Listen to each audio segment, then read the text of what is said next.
ایک روایت میں آتا ہے حضرت سیدنا موسیٰ کلیم علیہ السلام کی امی جان نے آپ علیہ السلام کو صندوق میں ڈال کر دریا کے حوالے کر دیا۔ فرعون کی صرف ایک ہی بیٹی تھی جس سے وہ بہت محبت کرتا تھا۔ وہ بیٹی برس کی بیماری میں مبتلا تھی۔ فرعون نے اس کے بارے میں طبیب اور جادوگر سے مشورہ کیا تو انہوں نے کہا، اے بادشاہ، یہ فقط اسی صورت میں ٹھیک ہو سکتی ہے۔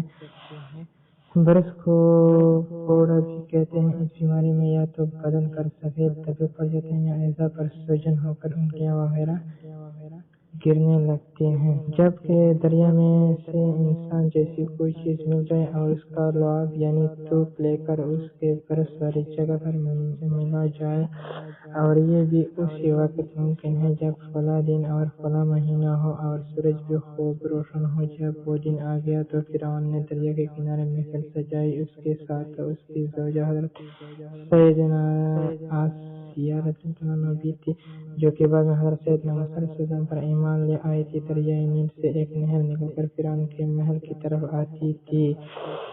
یک ایک صندوق دریا کی موجوں میں ہچکولے کھاتا ہوا آیا اور ایک درخت کے پاس آ کر ٹھہر گیا۔ فرعون نے حکم دیا، جلدی سے وہ صندوق میرے پاس لایا جائے۔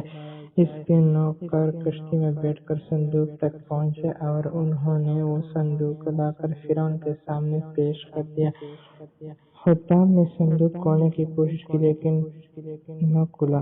توڑ کر کھولنا چاہا لیکن نہ ٹوٹا۔ فرعون کی زوجہ حضرت سیدنا آسیہ رضی اللہ عنہا کو اس صندوق کے اندر ایک نور چمکتا نظر آیا جو دوسروں کو دکھائی نہ دیا۔ جب حضرت سیدنا آسیہ رضی اللہ عنہا نے صندوق کھولنا چاہا تو آسانی سے کھل گیا۔ اس صندوق میں ایک چھوٹا سا بچہ تھا جس کی آنکھ کے درمیان نور جگمگ کر رہا تھا۔